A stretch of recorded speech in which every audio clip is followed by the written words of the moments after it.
Jesús vive, porque Él está vivo, porque Él es Señor de todas las cosas, Él es Señor de la iglesia y Él sigue llamando desde el amor y desde la misericordia a todas las personas a que puedan acercarse a Él. Amén. Eso no ha dejado de ser, eso sigue Jesús llamando a todas las personas a que puedan acercarse a Él para experimentar de la gracia, del poder, del favor de Dios sobre sus vidas. Y la voz de Jesús hoy se escucha de qué manera, a través de la iglesia. Es nuestra misión la de orar como estábamos haciendo recién, es nuestra misión la de anunciar a las personas a Cristo, ayudarles a mirar hacia la cruz y comprender por qué la cruz es tan importante. Y por sobre todas las cosas, ayudarlos a tomar una decisión a favor de Él. Vamos a estar orando y luego vamos a entrar en el libro de los Hechos, en el capítulo 2, que fue el que estuvimos viendo el último martes. Padre, en el nombre de Jesús, gracias por esta noche, por tu iglesia aquí reunida. Gracias por cada hermano, Señor, que dispuso su corazón para estar aquí, para unirse en oración, en clamor y en intercesión delante de ti.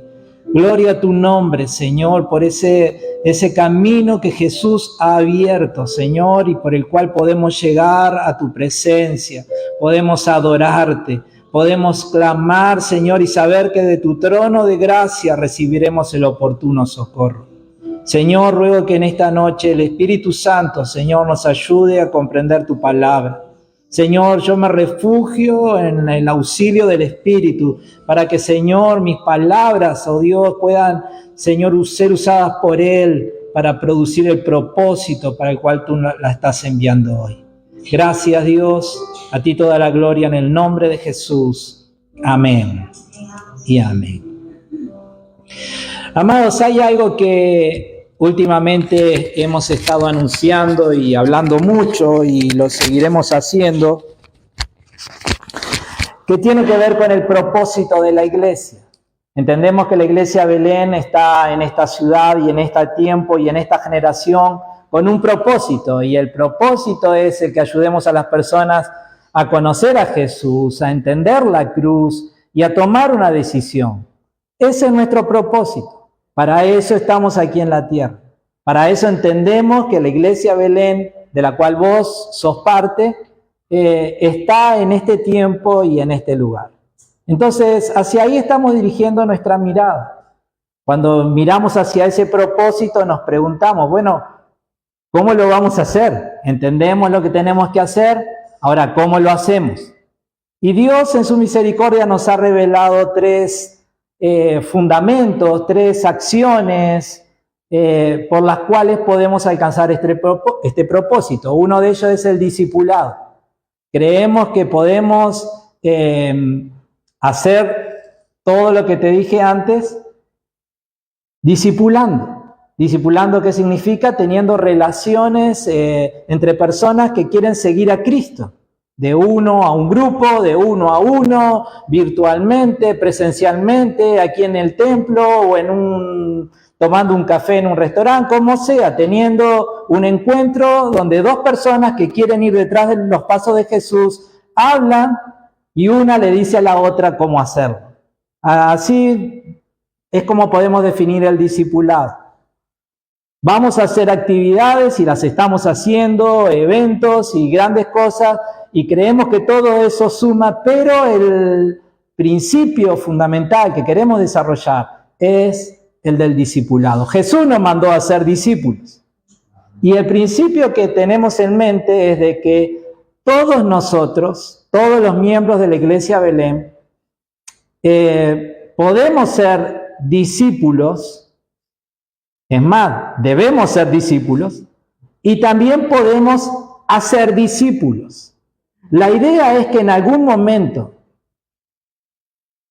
todos los que son miembros de la iglesia Belén estén en una relación con alguien donde esa persona, a través de un grupo o a través de una relación personal, le esté discipulando, le esté guiando a ir detrás de los pasos de Jesús, y también donde esa misma persona esté ayudando a otro a ir detrás de los pasos de Jesús.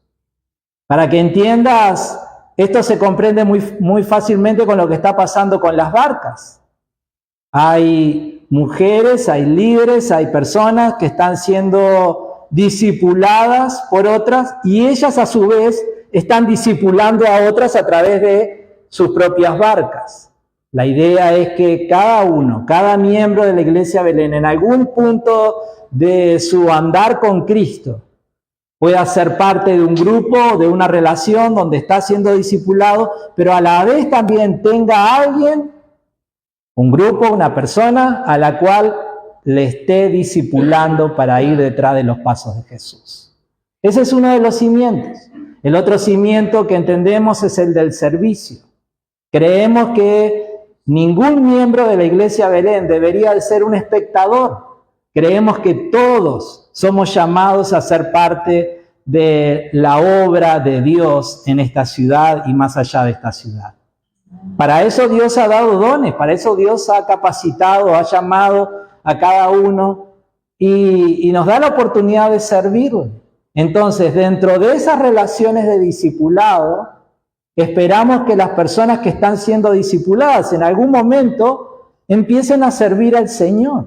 No estoy hablando del altar, estoy hablando de las 100 millones de formas diferentes en las cuales tenemos para servir a Cristo. Desde venir a limpiar los vidrios, desde ir a visitar a alguien al hospital, ir a la cárcel, o a un hermano que se enfermó, ir a ayudarle a lavarle los platos de la cocina. Es decir, las 1001 formas que tenemos para servir a Dios, más allá de lo que significa el altar. Entonces queremos que todos los que están siendo discipulados en algún punto puedan empezar a servir al Señor. Y queremos también que todos los que sirven en algún punto estén siendo discipulados. ¿Se entiende? Y el tercer fundamento de este propósito, lo que vendría a ser la visión, cómo queremos lograr el propósito. El primero es el discipulado, el segundo es el servicio y el tercero es el evangelio. ¿Qué quiero decir con esto? Quiero decir que el anuncio del evangelio, de por qué Cristo vino a la tierra, por qué Cristo murió en la cruz, qué pasó después que murió con Cristo, dónde está Cristo ahora y qué va a pasar con Cristo en el futuro, cómo eso tiene un impacto en la vida de las personas que es muy determinante. Bien, eso esté presente en toda predicación y en toda enseñanza que se comparta dentro de la Iglesia Belén. No va a ser el único tema del que vamos a hablar. Vamos a hablar de muchas cosas, pero vamos a encontrar formas en las que dentro de nuestra enseñanza, en los grupos pequeños, en una relación personal o desde el altar, si Dios nos da la oportunidad, o de donde sea, siempre podamos apartar unos segundos para conectar con el Evangelio y hablarle a las personas del Evangelio. Porque es lo que queremos. Queremos que conozcan a Jesús, que entiendan la cruz y que tomen una decisión. Entonces, esto que tal vez te está pareciendo muy abrumador, pero a lo menos quiero que lo manejes en tu mente, porque es algo que está determinando muchas de las cosas que hacemos. Muchas de las cosas que están sucediendo en la Iglesia Belén son porque estamos yendo detrás de esa visión y detrás de ese propósito. ¿Está bien? Ahora, pastor, muy lindo, pero ¿esto tiene fundamento bíblico? ¿De dónde aparece? ¿De dónde aparece toda esta idea? ¿De dónde aparece todo este camino por el cual estás esperando que la iglesia camine? Bien, sin duda que esto tiene un fundamento bíblico. Y de lo que quiero hablarte hoy es justamente de un modelo que nosotros tenemos en la palabra del Señor, que lo tenemos en el discurso de Pedro, un modelo que nos muestra lo que te decía recién, la importancia de que el Evangelio, el anuncio del Evangelio, esté presente siempre en toda enseñanza y predicación que la iglesia Belén lleve adelante. Entonces, vamos al libro de los Hechos, capítulo 2, versículo 14. Y vamos a leer desde el versículo 14 hasta el 41. Así que Virginia va a tener trabajo, ella nos va a ayudar con esto. Versículo 14 dice: entonces Pedro dio un paso adelante junto con los otros 11 apóstoles y gritó a la multitud: escuchen con atención todos ustedes, compatriotas judíos y residentes de Jerusalén, no se equivoquen. Estas personas no están borrachas, como algunos de ustedes lo suponen. Las 9 de la mañana es demasiado temprano para emborracharse. No, lo que ustedes ven es que lo que el profeta Joel predijo hace mucho tiempo. En los últimos días, dice Dios, derramaré mi espíritu sobre toda la gente, sus hijos e hijas profetizarán. Sus jóvenes tendrán visiones, sus ancianos tendrán sueños. En esos días derramaré mi espíritu aún sobre mis siervos, hombres y mujeres por igual, y profetizarán. Y haré maravillas arriba en los cielos y señales abajo en la tierra, sangre, fuego y nubes de humo. Verso 20. El sol se oscurecerá y la luna se pondrá roja como la sangre antes de que llegue el grande y glorioso día ¿de quién? Del Señor. Pero todo el que invoque el nombre del Señor será salvo. Pueblo de Israel, escucha. Dios públicamente aprobó a Jesús de Nazaret al hacer milagros poderosos, maravillas y señales por medio de él, como ustedes bien saben. Pero Dios sabía lo que iba a suceder y su plan predeterminado se llevó a cabo cuando Jesús fue traicionado. Con la ayuda de gentiles sin ley, ustedes lo clavaron en la cruz y lo mataron. Pero Dios lo liberó de los terrores de la muerte y lo volvió a la vida, pues la muerte no pudo retenerlo bajo su dominio. El rey David dijo lo siguiente acerca de él: veo que el Señor siempre está conmigo, no seré sacudido porque Él está a mi lado. Con razón mi corazón está contento y mi lengua grita sus alabanzas. Mi cuerpo descansa en esperanza, pues tú no dejarás mi alma entre los muertos ni permitirás que tu santo se pudra en la tumba. Me has mostrado el camino de la vida y me llenarás con la alegría de tu presencia. Queridos hermanos, piensen en esto. Pueden estar seguros de que el patriarca David no se refería a sí mismo porque él murió, fue enterrado y su tumba está todavía aquí entre nosotros.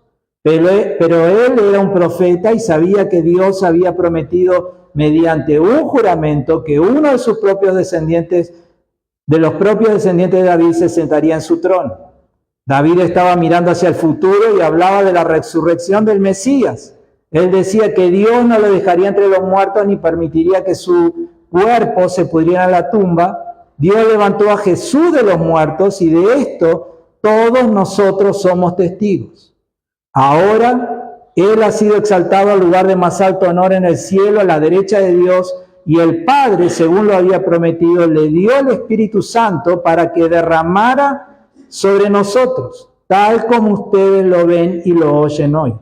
Pues David nunca ascendió al cielo, sin embargo dijo: el Señor dijo a mi Señor, siéntate en el lugar de honor a mi derecha hasta que humille a tus enemigos y lo ponga por debajo de tus pies. Por lo tanto, que todos en Israel sepan, sin lugar a dudas, que a este Jesús a quienes ustedes crucificaron, Dios lo ha hecho tanto Señor como Mesías.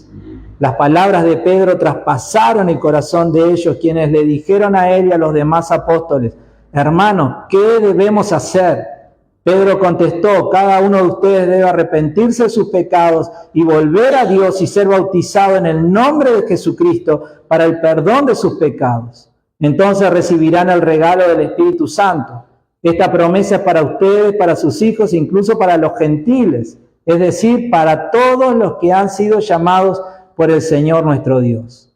Entonces Pedro siguió predicando por largo rato y les rogaba con insistencia a todos sus oyentes: sálvense de esta generación perversa. Los que creyeron lo que Pedro dijo fueron bautizados y sumados a la iglesia en ese mismo día, ¿cómo? 3.000 en total. Imagínense en 3.000 personas convirtiéndose a Cristo en un solo día y agregándose a la iglesia. Amados, sin duda, este mensaje es un mensaje muy importante. Es el primer mensaje que es predicado luego de que el Espíritu Santo desciende en la fiesta de Pentecostés. Y hay algunas cosas que Pedro menciona en este mensaje que claramente hacen al mensaje del Evangelio. Yo voy a mencionar algunas de ellas. La idea es que nosotros podamos ir empapándonos y clarificando nuestra mente. ¿Qué pensamos cuando hablo del Evangelio? ¿Qué es lo que viene a la mente? Bien, en esta visión que tenemos, debemos de hablar del Evangelio. Ahora, ¿qué significa hablar del Evangelio a las personas a las que quiero alcanzar? Una de las cosas significa hablarle de la vida milagrosa de Jesús. En el versículo 22 de ese capítulo 2 dice: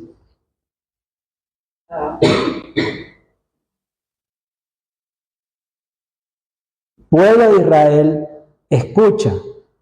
Dios públicamente aprobó a Jesús de Nazaret al hacer milagros poderosos, maravillas y señales por medio de él, como ustedes bien saben. Jesús no fue un maestro cualquiera. Hablar de que Jesús fue una buena persona, fue un buen maestro, eso no es el Evangelio. Jesús fue más que un buen maestro. Jesús fue alguien enviado por Dios y confirmado ¿por qué? Confirmado por su poder, por el poder de Dios que lo respaldaba en cada milagro, en cada señal, en cada maravilla, en cada prodigio. A eso era un testimonio de quién era Jesús. Amén. Entonces, una de las enseñanzas de Pedro en cuanto al Evangelio es que Jesús fue enviado por Dios y realizó señales milagrosas entre ellos. Otra de las enseñanzas de Pedro en este sermón está en el versículo 23. Pero Dios sabía lo que iba a suceder y su plan predeterminado se llevó a cabo cuando Jesús fue traicionado.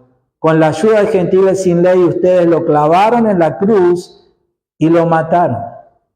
¿Qué nos dice acerca del Evangelio este versículo? Que el Evangelio no fue un accidente. La cruz no fue un accidente, sino que había un plan predeterminado, dice allí ese versículo. Jesús mismo dijo en otra parte: nadie me quita la vida, yo soy quien la pongo de mi propia voluntad, y así como entrego mi vida, también la vuelvo a tomar, y nadie puede impedirme esto. La cruz no fue un accidente. La cruz no fue algo que no estaba en los planes de nadie. La cruz fue el plan de Dios diseñado desde antes de la creación de todas las cosas. Fue un plan predeterminado de Dios. ¿Con qué propósito? Con el propósito redentor de mostrar gracia para la salvación de todos los hombres. Eso es Evangelio. ¿Estamos de acuerdo hasta ahí? ¿Qué más dijo Pedro en cuanto al Evangelio? Versículo 24. Otro de los puntos principales. Cuando queremos hablar del Evangelio, no solamente hablamos de la vida sobrenatural de Cristo, no solamente hablamos de la cruz como el plan predeterminado de Dios para traer salvación a todos los hombres, también hablamos de la resurrección de Jesús. El Evangelio sin la resurrección, todo lo demás no tiene sentido. Verso 24, pero Dios lo liberó de los terrores de la muerte y lo volvió a la vida, pues la muerte no pudo retenerlo bajo su dominio. ¿De quién está hablando? De Jesús, de la resurrección de Cristo. La resurrección confirma la victoria de Jesús sobre el pecado y sobre la muerte. La resurrección confirma que Jesús es el Mesías. Amén. Entonces, cuando quiero hablar del Evangelio, cuando quiero compartir del Evangelio, tengo que acordarme de la resurrección. Tengo que acordarme de aquel que murió en la cruz, pero también de aquel que al tercer día resucitó. ¿Vamos bien? ¿Qué otra enseñanza de Pedro en este sermón nos hablan del Evangelio? Que toda la vida de Jesús ya estaba anunciada en las Escrituras. Más de una vez Pedro va hacia el Antiguo Testamento y dice, esto que está pasando es porque lo dijo Joel. Esto que de la resurrección de Jesús ya lo había dicho David. Esto ya fue anunciado en tal lugar. Es decir, la vida de Jesús, el plan redentor de Dios para la salvación, fue el cumplimiento de todas las profecías que hay en el Antiguo Testamento. Amados, nosotros podemos usar el Antiguo Testamento para anunciar el Evangelio. El Antiguo Testamento lo que está haciendo es mirando hacia adelante y diciendo, llegará el día en que esto es lo que va a suceder. Y nosotros podemos tomar el Antiguo Testamento como argumento para defender la realidad del Evangelio. El Nuevo Testamento, ¿qué es lo que nos dice? El Nuevo Testamento está diciendo, sí, todo lo que fue profetizado se cumplió, esta es la realidad hoy. Y eso también es válido para nosotros como argumento. ¿Está bien? Versículo 31. David estaba mirando hacia el futuro y hablaba de la resurrección del Mesías. Él decía que Dios no lo dejaría entre los muertos ni permitiría que su cuerpo se pudriera en la tumba. 1000 años antes, David ya estaba anunciando lo que pasó con Cristo. Entonces el Antiguo Testamento nos respalda, nos da argumento. Es una herramienta, es algo que podemos usar para validar el mensaje del Evangelio. ¿Está bien? ¿Qué más hizo Pedro anunciando como forma de anunciar el Evangelio? No solamente habló de la vida sobrenatural de Jesús, no solamente habló de su muerte en la cruz y de su resurrección, sino que habló de la vida exaltada de Jesús. Versículo 36. Por lo tanto, que todos en Israel sepan, sin lugar a dudas, que a este Jesús, a quien ustedes crucificaron, Dios lo ha hecho tanto Señor como ¿qué? Como Mesías. Cristo hoy está sentado a la diestra del Padre. En este mismo momento Él está en ese lugar, escuchando lo que estamos hablando acá, sabiendo lo que está pasando por nuestra mente y nuestro corazón. No, eso es para ponerles miedo, ¿no? Pero digo, Él está presente, él está atento, Él está sentado a la diestra del Padre, Él ha sido exaltado hacia la diestra del Padre. Por fe, lo vimos el domingo, nosotros estamos sentados junto con Él en los lugares celestiales. Y Él está allí preparando todo. Él dijo, me voy a prepararles morada, cuando todo esté pronto vengo a buscarlos. Y Él está esperando que llegue ese momento en que vuelva a buscar a su iglesia. Amén. Entonces, esto también es evangelio.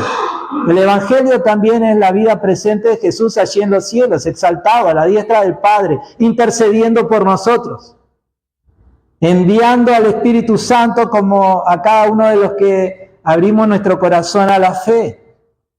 Jesús reina como Señor y esto es una proclamación de su autoridad divina y su misión cumplida. Amén. Otra de las cosas que Pedro incluye como evangelio es lo que dice el versículo 38 y que tiene que ver con el propósito, con el propósito de la iglesia Belén. No solamente queremos que las personas entiendan quién es Jesús y que entiendan la cruz. Queremos desafiarles a que tomen una decisión. Y tal vez alguien me decía, las generaciones presentes por ahí lo ven como algo medio invasivo, que uno quiera llevarlos a tomar una decisión. Miren lo que hizo Pedro en el versículo 38. Pedro contestó, cada uno de ustedes debe arrepentirse de sus pecados y volver a Dios y ser bautizado en el nombre de Jesucristo para el perdón de sus pecados. Entonces recibirán el regalo del Espíritu Santo. Esto también es evangelio. ¿Cómo puedo entrar en esta relación de pacto con Dios? ¿Qué tengo que hacer? ¿Cuántas millas tengo que caminar sobre mis rodillas? ¿Cuánto tengo que flagelarme y sufrir en la vida para que Dios me acepte como su hijo? Nada. Tenés que arrepentirte de tus pecados y tener fe en Jesús. Y ese arrepentimiento y esa fe, expresarlo a través del paso del bautismo. Cada uno de ustedes debe arrepentirse de sus pecados y volver a Dios y ser bautizados en el nombre de ¿quién? De Jesucristo, para recibir el perdón de sus pecados y también el regalo de ¿quién? Del Espíritu Santo. El Evangelio no es solo información.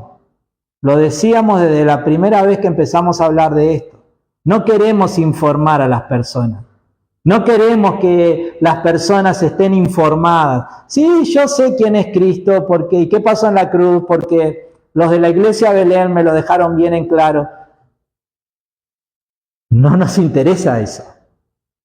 No queremos gente informada. Lo que necesitamos, lo que anhelamos, lo que oramos, lo que buscamos, es gente que se mueva en una respuesta hacia esa información. La respuesta que anhelamos, ¿cuál es? El arrepentimiento y la fe en Jesucristo. ¿Amén? Entonces, estas cosas hacen al Evangelio. Y una última cosa que quiero dejarte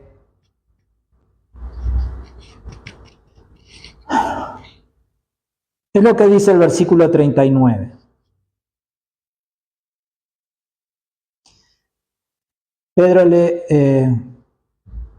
Pedro dice en ese versículo 39, esta promesa es para ustedes, para sus hijos e incluso para los gentiles, es decir, para todos, y subrayo de vuelta, para todos los que han sido llamados por el Señor nuestro Dios. El mensaje del Evangelio es realmente inclusivo. Nadie queda fuera de la oportunidad de encontrar salvación a través de la fe y el arrepentimiento. Nadie. A veces las personas me dicen, pero usted no sabe lo que hice o no sabe lo que estoy haciendo ahora. Y a veces realmente no lo sé y prefiero no saberlo. Pero cuando hay fe y cuando hay arrepentimiento, toda persona puede encontrarse con Dios y ser salvada. Amén. Entonces, la gracia de Dios es inclusiva, la gracia de Dios es generosa y es disponible para todas las personas. Eso también es Evangelio. Y algo que te dejo fuera de lo que es el sermón de Pedro, en el versículo 40 dice, entonces Pedro siguió predicando por largo rato y les rogaba ¿con qué? Insistencia. Les rogaba con insistencia a todos sus oyentes, sálvense de esta generación perversa. Amados, la palabra clave allí en ese versículo, insistencia. Insistamos, hermano, a tiempo y afuera de tiempo.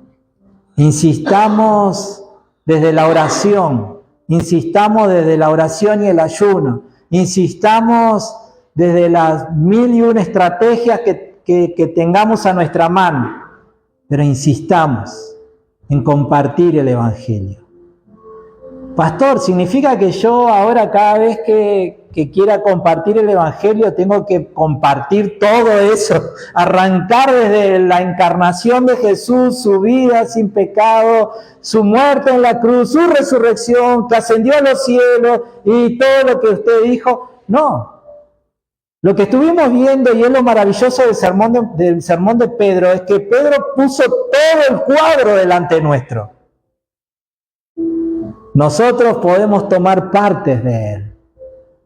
Bueno, hoy voy a incluir esta parte, hoy voy a hablar de la resurrección, hoy voy a mencionar algo sobre la cruz, hoy voy a hablar algo sobre la vida de Cristo, y tomar algo de todo esto que es el Evangelio, con el fin de llevar a las personas a dar ese paso de fe y de arrepentimiento. ¿Estamos de acuerdo? Amados, yo sé que esto suena muy técnico. Esto parece más una lección de una clase que una prédica, pero por un lado quiero cerrar todos estos martes que hemos venido hablando sobre el libro de los Hechos.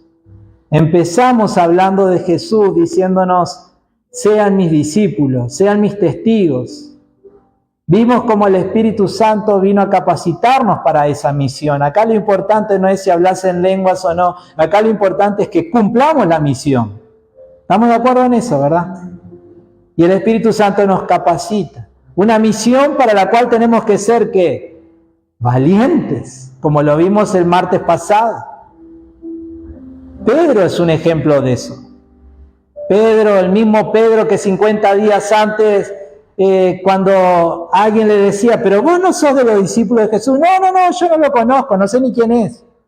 Es más, en uno de los evangelios narra que él llega hasta maldecir a Jesús. Ahora, ese mismo hombre que lo vemos en ese punto fracasado, Jesús mismo le había dicho en la noche cuando Pedro le dijo, Señor, voy a dar mi vida. Y Jesús lo miró me imagino que con compasión y ternura, ¿no? Le dijo, Pedro, esta misma noche me vas a negar 3 veces que me conoces. Ahora ese Pedro no es el mismo Pedro que vimos el martes pasado. El Pedro que se paró delante de toda esta multitud en Jerusalén. El Pedro que se paró frente al Sanedrín, el Pedro que le dijo a las autoridades de aquel tiempo, nosotros no vamos a obedecerles a ustedes, vamos a obedecer a Dios. ¿Sabes a quién se lo estaba diciendo? A las mismas personas que mandaron a Cristo a que fuera muerto por los romanos. Y ese mismo Pedro transmitió ese valor y ese coraje a toda la iglesia, y lo vimos en esa oración que la iglesia hizo. Señor, danos valor para seguir predicando. Ellos no pidieron que el Señor los librara de la persecución, ellos pidieron valor para seguir predicando. Amados, y todo esto quiero cerrarlo con el mensaje de hoy. ¿Por qué dieron la vida a estos hombres? ¿Por qué fueron perseguidos? ¿Por qué sufrieron lo que tuvieron que sufrir? ¿Por qué? Por este mensaje que escuchaste ahora. Por el Evangelio. Y pastor, ¿qué es el Evangelio? Te vuelvo a decir, lo acabas de escuchar. Y eso es lo que entendemos que debe ser parte de la visión de la Iglesia Belén que nos lleve a alcanzar el propósito. ¿Vamos a predicar otras cosas? Sí, claro, lo estamos haciendo. Pero en toda predicación, en toda enseñanza, desde el altar, en los grupos pequeños, anhelamos que el mensaje del Evangelio siempre esté presente. ¿Amén? El Espíritu Santo impulsa a la iglesia a anunciar a Jesús, a explicar su cruz y provocar una respuesta de fe. Así como Pedro habló lleno del Espíritu, nosotros también recibimos su poder para cumplir esta misión. Y ese es el propósito al cual te estamos invitando a que te sumas. Ser parte de una iglesia que vive llena del Espíritu y que anuncia con claridad a Jesús y llama con urgencia e insistencia a la fe. ¿Oramos por esto? Padre, en el nombre de Jesús, gracias por permitirnos en esta noche meditar en las palabras de Pedro, en ese sermón que fue luz para miles de personas, que los acercó a Cristo, Señor, y que trajo la salvación de tantos. Gloria a tu nombre, Señor. Y aquí estamos nosotros, la Iglesia Belén, deseando, Señor, ser un instrumento como lo fue Pedro, para ahora, para nuestra generación, para nuestro tiempo, para nuestro lugar. Señor, ayúdanos, oh Dios, a alcanzar ese propósito que tú nos has definido, Dios. Ayúdanos, Señor, a poder dar a conocer a Cristo, a dar a conocer la cruz, y a desafiar a las personas con una decisión, Señor. Ayúdanos, oh Dios, a fortalecer el discipulado, las relaciones, Señor, entre personas que quieren ir detrás de los pasos de Jesús. Señor, ayúdanos, oh Dios, a ser una iglesia que te sirve, Padre, y que no sea solamente un pequeño grupo, que todos podamos estar sirviéndote. Ayúdanos, Señor, a tener muy presente el Evangelio y que en todas nuestras predicaciones, enseñanzas, en toda oportunidad pueda aparecer el Evangelio, Señor, en nuestros labios. Padre, aquí estamos, Dios. Señor, entiendo que tiempos nuevos, tiempos especiales, son los que tú tienes preparados, Señor. Aquí estamos para ser instrumentos en tus manos. Danos valor, Señor, para no callarnos, para vencer la timidez, para vencer la duda. Señor, y que podamos anunciar a Cristo a todo el que necesita escucharlo. Gracias, papá. Haz prosperar tu palabra en el propósito para el cual hoy la estás enviando a nuestras vidas. En el nombre de Jesús. Y mientras escuchamos esta música, tómate unos momentos para